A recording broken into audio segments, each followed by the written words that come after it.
Beamy River, 25. Got a decent job in tech, a small apartment, and a recurring sense of being an idiot. This story is about Kate and how I stopped being an idiot. We'd been friends for years, since college. I always had a massive, painfully obvious crush on her. She was smart, funny, passionate about her beliefs. She was also a self-proclaimed feminist, which was cool with me. The problem wasn't her beliefs. It was how she used them as a shield for her behavior, and how I let her. It started small, as it always does. It's a Tuesday night, maybe 1 a.m. I'm just about to fall asleep after a long day. My phone lights up the dark room. It's Kate. My heart does that stupid little jump it always does. Maybe she finally realized something. Maybe she had a moment of clarity. I answer, trying to sound awake. Instantly, I hear hysterical crying, the kind that makes you think something truly terrible has happened. My own tiredness vanishes, replaced by a surge of adrenaline. I'm asking what's wrong, if she's okay, if someone got hurt. She finally manages to choke out the story between sobs. A guy she met on Hinge, let's call him Brad, had stopped replying to her messages. That was it. That was the emergency. Brad, who she'd been texting for 3 days and had never met in person, had committed the ultimate crime of leaving her on red. I sit there, phone pressed to my ear, listening to a 45-minute monologue. It wasn't just about Brad anymore. It was about the entire male gender. She went on about toxic masculinity and men's inability to communicate their feelings. How men are emotionally stunted and only want one thing. How this guy was a perfect example of the fragile male ego, unable to handle a strong, independent woman. All I could do was listen. I did the classic nice guy routine. You're right. He's an idiot. You're way too good for him. He's probably intimidated by you. Every word felt like a little piece of my soul was shriveling up. I was validating her narrative, a narrative that painted all men, including me by extension, as flawed creatures. Yet, I did it, because I hoped that by being her emotional support, she'd eventually see me as more. After nearly an hour, her crying subsides. She lets out a deep sigh, the drama finally purged from her system. Her voice is suddenly light and cheerful. She tells me she feels so much better now that she's talked it out. She says I'm the best friend a girl could ask for, a truly good man, unlike all the others. A little pat on the head for the good boy. Then she says she's sleepy and is going to bed. Click. She hangs up. I'm left in my silent, dark room, more awake than I've ever been, feeling like a complete tool. I had just served my purpose as her 24/7 emotional janitor. A few weeks later, she moves into a new apartment. She calls me in a panic. The moving company she hired was a no-show. She has a mountain of boxes and furniture and no way to move them. Guess who cancels his entire Saturday to rent a U-Haul? I spend the next 8 hours hauling her life up and down 3 flights of stairs. Her couch, her bed frame, boxes of books that weighed more than I did, all while she directs traffic, pointing where things should go. She's talking the whole time about how empowering it is to have her own space, how she's creating a sanctuary free from patriarchal influence. I'm sweating through my shirt, my back is screaming, and I'm listening to a lecture on the patriarchy while single-handedly moving her massive oak dresser. The irony was so thick I could barely breathe. At the end of the day, I'm physically wrecked. We're sitting on the floor of her new living room, surrounded by boxes. She pulls 2 lukewarm beers from a mini-fridge, hands one to me and says, "I literally could not have done this without you, River. You're a lifesaver."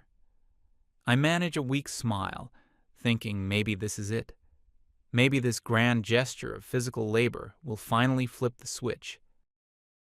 She takes a picture of her new living room, carefully framing it so I'm not in the shot. Later that night, I see her post on Instagram. It's the photo of the living room. The caption reads, "Finally in my new place. So much hard work, but it's so worth it to build a space that's all my own. Hashtag independent woman. Hashtag girl boss. Hashtag DIY." There was no mention of me. No credit for the 8 hours of back-breaking labor. I was just the invisible force that made her independent lifestyle possible. My contribution was erased so she could maintain her narrative of self-sufficiency. The feeling wasn't anger, not yet. It was a hollow, sinking feeling in my stomach. The kind of feeling you get when you realize you've been played for a fool. But the hope, that stupid, stubborn hope, was still there. It told me to be patient, to keep being the good guy. A month or so goes by. Things continue in the same pattern. Late-night calls about her dating woes, me being her +1 to events when she couldn't find a proper date, me fixing her laptop or helping her with some technical issue. I was her personal handyman, IT department, and therapist, all rolled into one. And my only payment was the occasional "you're the best" river. The real breaking point, the one that finally shattered the delusion, happened at a bar. She invited me out with a group of her friends. I was the only guy there. I felt like I was on display. Her friends were nice enough, but they looked at me with a sort of polite curiosity, like I was Kate's interesting pet. Kate was in her element, talking loudly, making everyone laugh. I'm sitting there, nursing a beer, feeling more like a background character than ever. After a couple of drinks, a little bit of liquid courage kicks in. I decide this is my chance. I have to say something, anything. I wait for a lull in the conversation. I turn to her and say something simple, like, "You look really nice tonight, Kate." It was quiet, meant just for her. But she reacts as if I had just proposed marriage in the middle of a stadium. She lets out a huge theatrical laugh that makes everyone at the table turn to look at us. She throws her arm around my shoulders, pulling me into a rough side hug. "Aw, River," she says to the whole table. "Isn't he the sweetest? It's so amazing to have a guy friend you can be totally real with, you know? No drama, no weird romantic tension, just pure friendship." She was saying it to her friends, but the message was aimed directly at me. It was a public declaration of my status. I was safe, I was harmless, I was the eunuch in the Queen's court. I could feel my face burning. I wanted the floor to swallow me whole. Her friends all smiled, these pitying little smiles. They knew exactly what was happening. I was being put in my place. For the rest of the night, I just sat there, completely silent. I felt like an idiot, a complete and utter fool. I had invested so much time and emotional energy into this person, only to be publicly castrated as a reward. The ride home was quiet. I didn't have anything to say.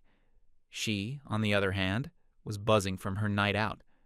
She didn't even notice my silence, or if she did, she didn't care.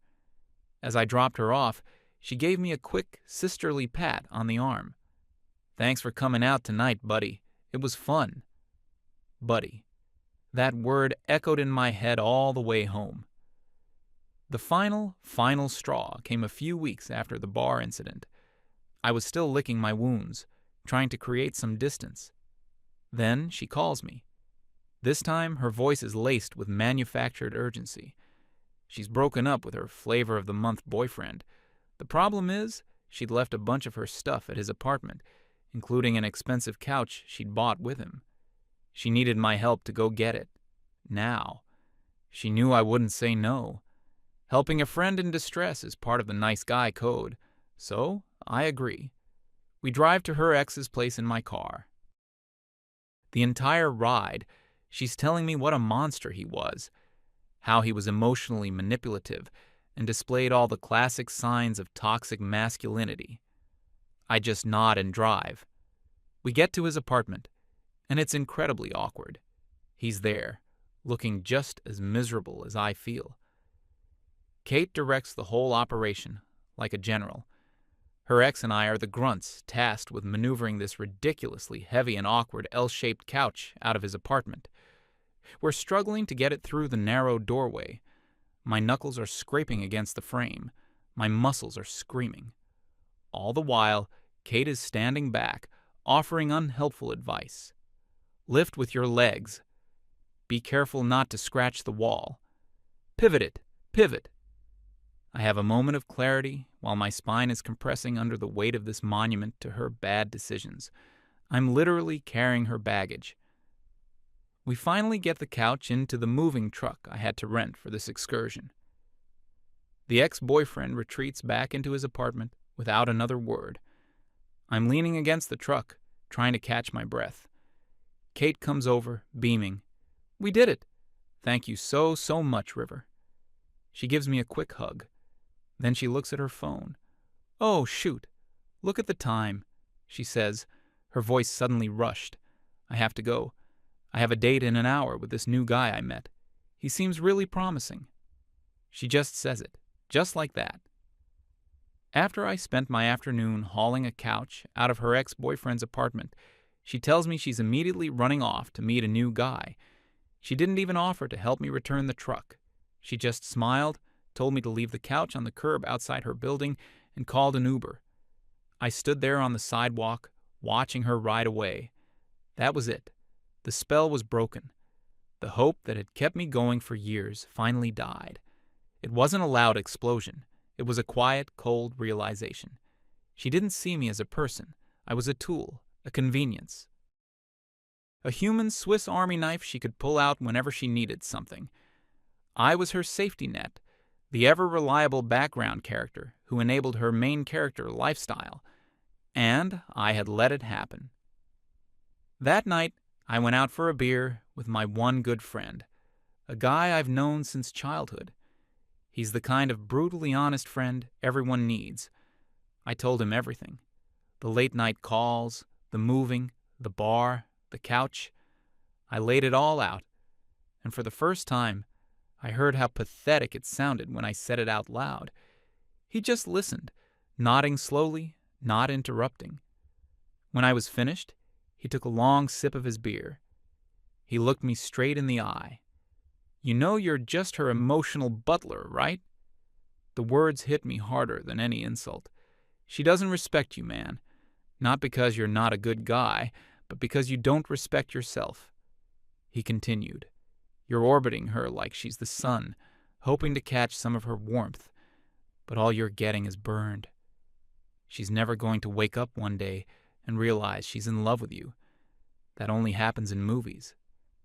In the real world, women like her don't date their handymen. They date the guys who challenge them, the guys who have their own lives. You don't have a life, River. You're just a recurring character in hers." Every word was a gut punch of truth. He told me I needed to stop, to go completely cold turkey. No more answering her calls, no more doing her favors, no more being her shoulder to cry on. "You need to build a life so good that you don't have time for her nonsense," he said. "Get a hobby, hit the gym, focus on your work, become the main character of your own story." We sat there for a while longer, but that was the core of it. It was the harshest but most necessary conversation of my life. I went home that night feeling strangely calm. The obsession, the hope, the frustration, it was all gone, replaced by a quiet, firm resolve. He was right. It was time to stop being a butler. The first test came sooner than I expected. A few days later, my phone buzzes at 11 p.m. It's a text from Kate. "Hey, you up?" The old me would have replied instantly. "Of course. What's wrong?" The new me just looked at the screen. My thumb hovered over the keyboard. Then I put the phone down and went back to the book I was reading. An hour later, another buzz. "Everything okay? You're usually so quick to reply." A hint of annoyance in her tone. I ignored that one, too. The next morning, I woke up to a series of missed calls and frantic texts. It turned out her Wi-Fi was down, and she needed me to come over and fix it. I read the messages and felt absolutely nothing. I simply replied, "Sorry, can't, busy." Her response came back instantly. "Busy with what? It's an emergency. I have to work from home." The entitlement was breathtaking. My time was only valuable when it was being spent on her. I thought for a moment. "Call your internet provider," I texted back. "That's what they're for." The three little dots indicating she was typing appeared and disappeared for a full 5 minutes. She was clearly struggling to process this new reality. Finally, she replied with a single, cold, "Fine." It was a small victory, but it felt monumental. I had, for the first time, prioritized my own peace over her convenience. A week later, I got the big one. A text that started with, "You are not going to believe what happened." This was her classic opening for a long, dramatic story about some guy. I knew it would be followed by a, "Can you talk?" I looked at the text. I thought about the hour of my life I would lose listening to it. I thought about the emotional energy it would drain from me. Then I looked at my gym bag, packed and sitting by the door. I typed back, "Hope you're okay, but I'm on my way to the gym. Can't talk." Her reply was dripping with passive aggression. "Oh, okay. Have a good workout, I guess." I didn't guess. I knew I would, and I did. That day at the gym, something shifted. I wasn't just going through the motions. I was working out for me, to be stronger, to feel better, to burn off years of frustration. I started going consistently, 3 days a week, then 4. I started eating better. I started focusing more at work. I picked up an old hobby I'd abandoned. I bought a new bass guitar and started learning songs again. My life, which had been a series of waiting periods between Kate-related events, was suddenly becoming my own. I was filling it with things that made me happy, that built me up instead of draining me. Kate's messages became less frequent. They shifted from demanding to confused, and then to a sort of wounded silence. She didn't know how to deal with this version of me who wasn't at her beck and call. I felt a strange sense of freedom. It wasn't about hurting her or getting revenge. It was about reclaiming my own life. About 2 months into this new routine, something unexpected happened. I was at the gym, struggling with a new personal record on the bench press. I was about to give up on the last rep when I heard a voice. "Need a spot?" I looked over and saw a girl standing there. Her name was Jada. I'd seen her around the gym before. She was always focused, working hard, not there to mess around. I nodded, and she helped me finish the set. Afterward, we started talking. Not about dating drama or emotional baggage. We talked about workout routines, about music, about funny movies. The conversation was easy, effortless. There were no mind games, no hidden meanings. She laughed at my dumb jokes. At the end of our workout, as we were leaving, I took a chance. I asked if she'd like to get coffee sometime. I was fully prepared for rejection. Years of conditioning had taught me to expect it. But she just smiled, a genuine warm smile. "I'd like that a lot," she said. And just like that, a new chapter started. Be me again. River, no longer a professional doormat. Our first date, Jada and I, was just coffee. It was supposed to be a quick, low-pressure thing. We ended up talking for 3 hours. It was the strangest thing. The conversation was a two-way street. She asked me questions about my job, my hobbies, my family. And she actually listened to the answers. She wasn't just waiting for her turn to talk. I realized that in all my years of friendship with Kate, I could count on one hand the number of times she'd asked me a personal question that wasn't a setup for her own story. With Jada, it was a genuine exchange. She told me about her goals, her passion for fitness, the terrible jokes her dad makes. I found myself laughing, really laughing, for the first time in a long time. There was no underlying tension, no feeling like I was being interviewed or tested. It was just easy. We started seeing each other regularly after that. We'd go to the gym together, cook dinner at her place, explore different parts of the city. The difference in how she treated me versus how Kate had was like night and day. I remember one weekend, I helped her assemble a complicated new desk for her home office. It was a beast of a thing, way worse than Kate's bookshelf. I spent most of a Saturday getting it done. When I finished, I was preparing myself for the familiar lukewarm thanks and a pat on the back. Instead, Jada had ordered our favorite takeout. She handed me a cold drink and looked at the desk, then at me. She told me she was incredibly grateful, not just for the help, but for me giving up my Saturday for her. She made it clear that she valued my time. The next day, she texted me a picture of her new setup with a caption about how she had the best and most helpful boyfriend in the world. It was such a small thing, but it felt huge. It was recognition. It was respect. I was a partner, not an unpaid intern. Our relationship wasn't built on a foundation of what I could do for her. It was built on mutual appreciation. She encouraged my hobbies. She'd listen quietly while I practiced bass, and she'd tell me when a riff sounded cool. She never once called me in the middle of the night crying about some guy who'd ghosted her. Her emotional life was her own to manage, and when she did share things with me, it was as an equal, not as a patient, talking to her therapist. I was happier than I'd been in years. I felt calm, centered, and confident. A month or two into our relationship, we went on a weekend trip to a small town a few hours away. We took a picture together, standing by a scenic lookout. We both looked genuinely happy. I had my arm around her, and she was leaning into me. It felt right. When we got back, I posted the picture online. It was the first time I'd ever posted a photo of a girlfriend. My caption was simple: a great weekend. I didn't think much of it, but I had just lit a fuse. Less than an hour after I posted the photo, my phone buzzed.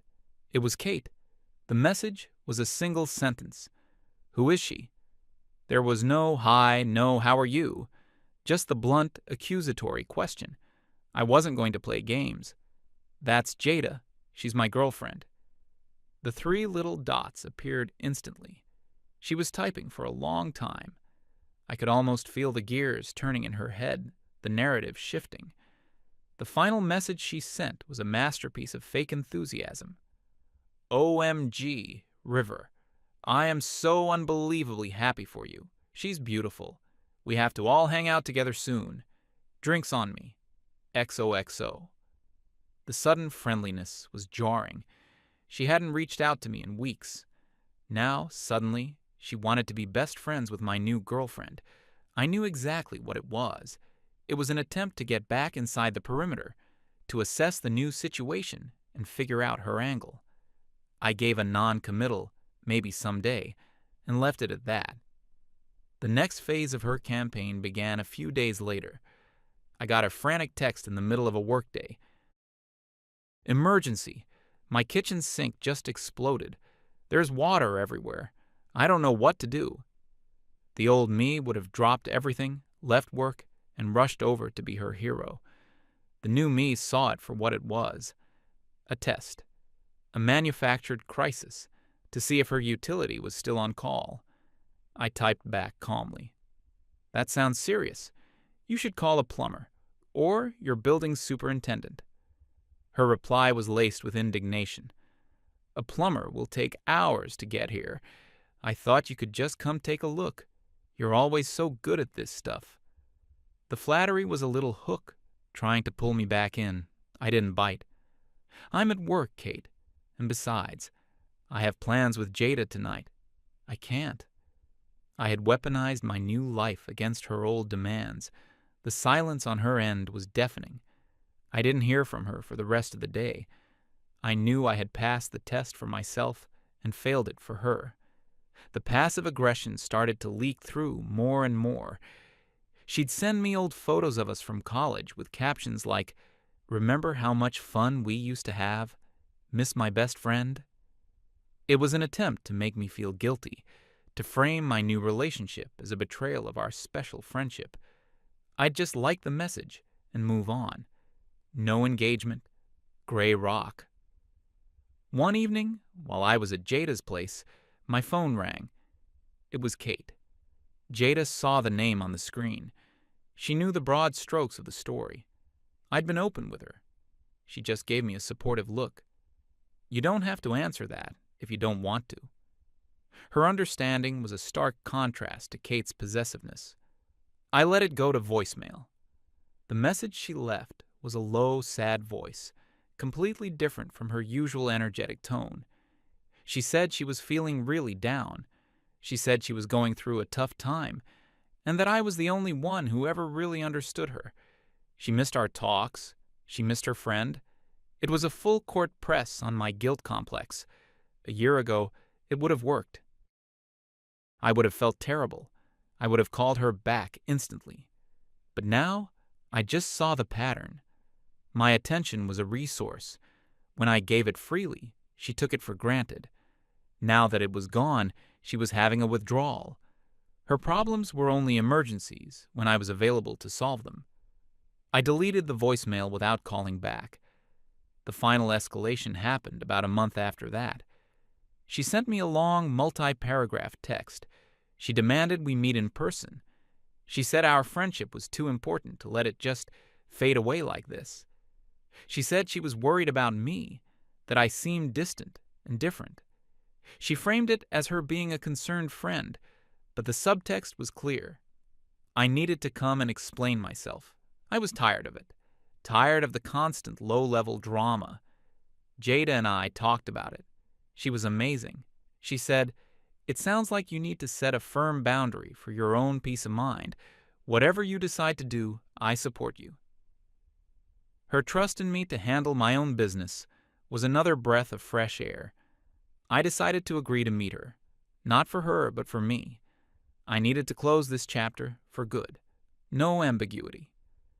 We agreed to meet at a neutral coffee shop. I got there a few minutes early. I felt strangely calm. The old anxiety I used to feel around her was gone. She walked in, and I saw she had put in an effort. She was dressed up, more so than usual for a casual coffee. She sat down and gave me a sad, wounded smile. The performance had already begun. She started by asking how I was, but didn't wait for an answer. She launched into a monologue about how much she'd been thinking about us, about our friendship. She talked about all the good times we'd had, painting a picture of a perfect, idyllic friendship. A version of our friendship that I didn't recognize. One where the scales weren't permanently tilted in her favor. Then came the main event. She looked at me, her eyes getting a little misty. "I think I owe you an apology," she said, her voice soft and full of fake emotion. I think I was scared. I just stayed silent, waiting. I relied on you so much, and I think I took you for granted," she continued. "But it was because you were the one safe person in my life, the one man I could trust." She was framing her exploitation as a compliment. And maybe I was scared of something more. Here it was, the ace up her sleeve. Maybe I was scared of how much I cared about you, and I was afraid of ruining the friendship if I ever admitted it. She was rewriting history.